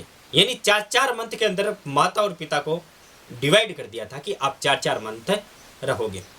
ये बात सुन करके उस बुढ़े बुजुर्ग की आंखों में आंसू आ गए थे, और बुजुर्ग ने कहा कि देखो व्यवस्था, कि देख तमाशा ऊपर वाले, मैंने इनको पाल पोस कर इतना बड़ा किया, इनकी शादियां कर दी, इनको अपने पैरों पर खड़ा कर दिया, और जब आज बंटवारे की बात आई है तो पिता और माता को समय के अनुसार बांट रहे। ये दुर्भाग्य की बात है। तो पिता ने भी क्या सोचा कि चलो बेटों ने आज अपना कर्ज उतार दिया है तो कुछ कर्ज मैं भी उतार देता हूं। दोस्तों सुनना, उस पिता का फैसला सुनना।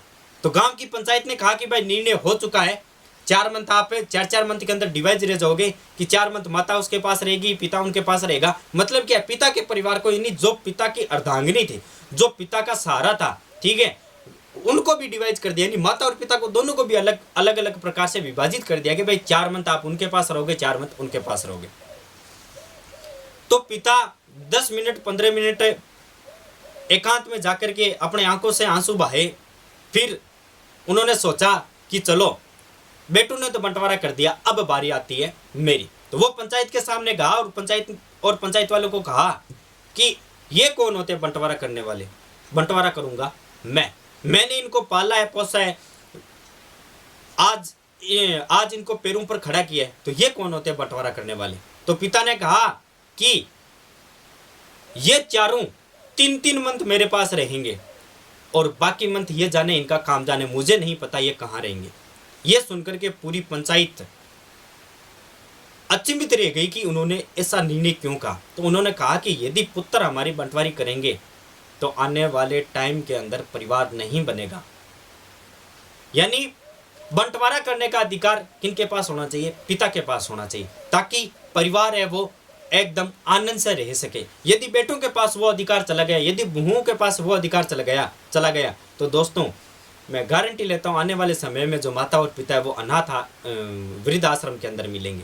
इसलिए पिता को कुछ महत्वपूर्ण तथ्यों के बारे में या कुछ महत्वपूर्ण विचारों पर उनको सौंप दो। एक याद रखना, घर के अंदर जो खाने वाली टेबल होती है जिस पर हम डिनर करते हैं, मुखिया हमेशा वहाँ पर पिता होना चाहिए। चाहे हम कितना भी पैसा कमाए, चाहे आपके पिता कुछ नहीं कर रहे हो, घर पर बैठे हो, लेकिन याद रखना घर के अंदर वृक्ष चाहे कितना भी बूढ़ा हो जाए छांव देता है, और बुजुर्ग चाहे कितना भी बूढ़ा हो जाए संस्कार देता है।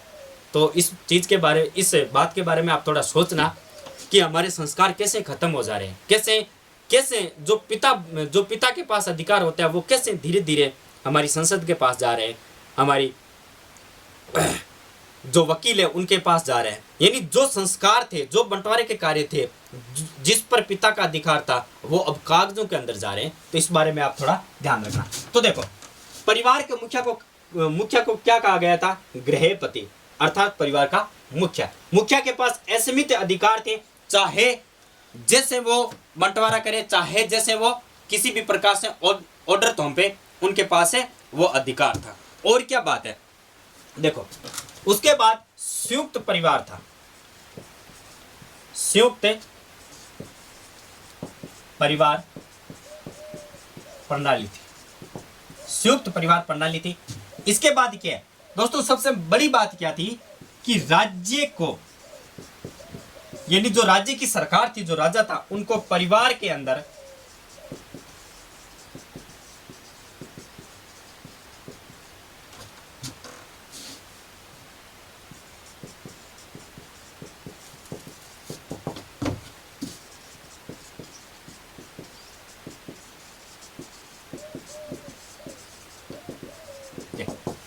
जो राज्य था, जो राजा थे, जो राजा के मंत्री वगैरह हुआ करते थे, उनको पारिवारिक मामलों के अंदर कोई भी अधिकार नहीं था। परिवार के मैटर में वो किसी भी प्रकार से हस्तक्षेप नहीं कर सकते थे।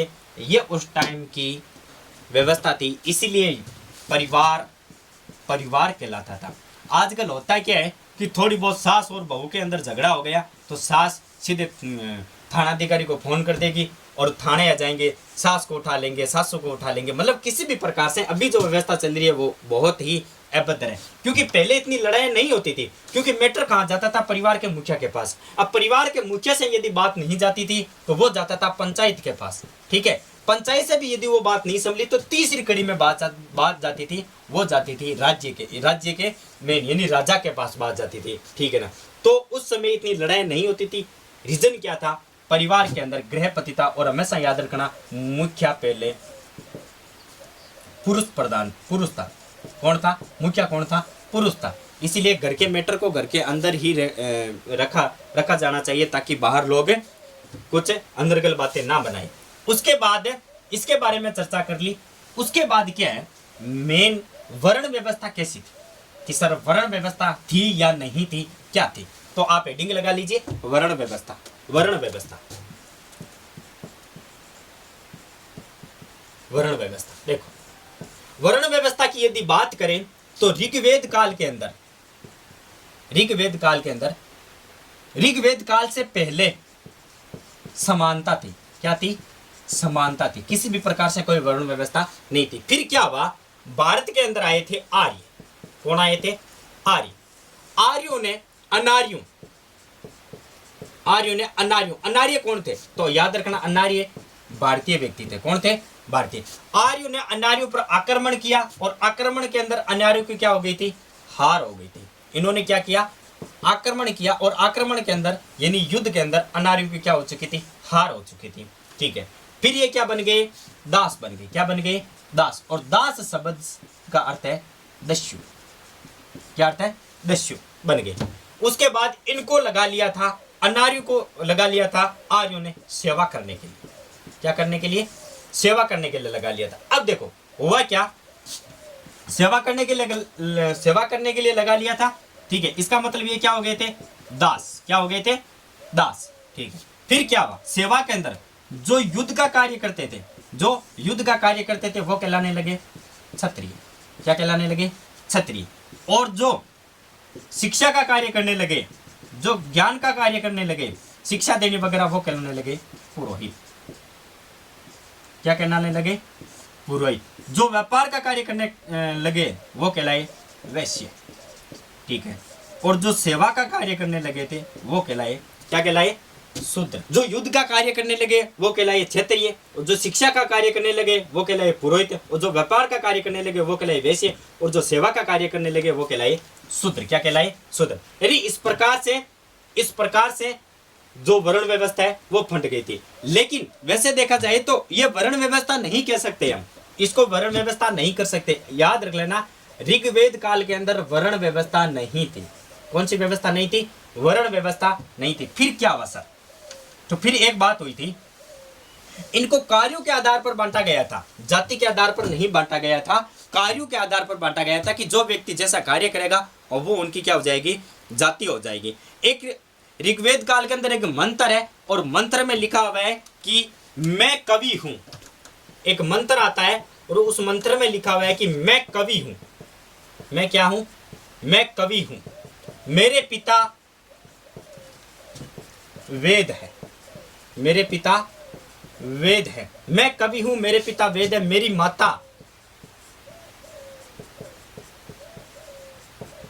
आटा पीसती है, मेरी माता आटा पीसती है। इसका मतलब क्या है, मैं कवि हूं, मेरे पिता वेद है, मेरी माता आटा पीसती है, ठीक है। तो देखो कवि हूं, इसका मतलब वो क्या है, पुरोहित है। वो क्या है, पुरोहित है। मेरी माँ आटा पीसती है, इसका मतलब वो क्या है, शूद्र है। मेरे पिता वेद है, इसका मतलब वो क्या है, एक प्रकार से व्यापारी है, इसका मतलब वो क्या है, वेश्य। क्या है, वेश्य। तो इसका मतलब क्या है, इस दोहे का अर्थ क्या है, इस दोहे का अर्थ है कि किसी भी प्रकार से जाति नहीं थी, लोग कार्यों के आधार पर ही उनकी क्या थी, वर्ण व्यवस्था थी।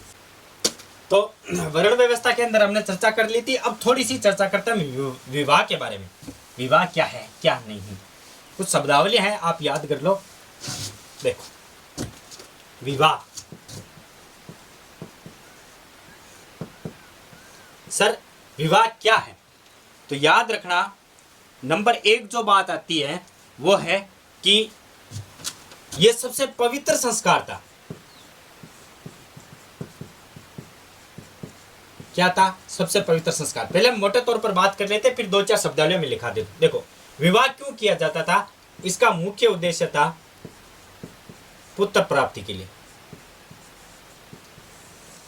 यानी पुत्र प्राप्त करने के लिए विवाह किया जाता था। इनका मोटा उद्देश्य सबसे पहले यही था। ठीक है, एक बात आती है सर, वो आती है कि विधवा पुनर्विवाह भी क्या था? उस समय प्रथा थी, बाल विवाह जैसी नहीं थी। बाल विवाह का प्रचलन नहीं था। ठीक है, और क्या सर? बाल विवाह का प्रचलन नहीं था। किशोर अवस्था में विवाह किए जाते थे, या फिर युवा अवस्था में शादी समारोह किया जाता था। एक देखो, यदि मान लो कोई औरत है, वो विधवा हो चुकी है, उसको पुत्र प्राप्ति करनी है, ठीक है, तो वो क्या करती थी? अपने निकटतम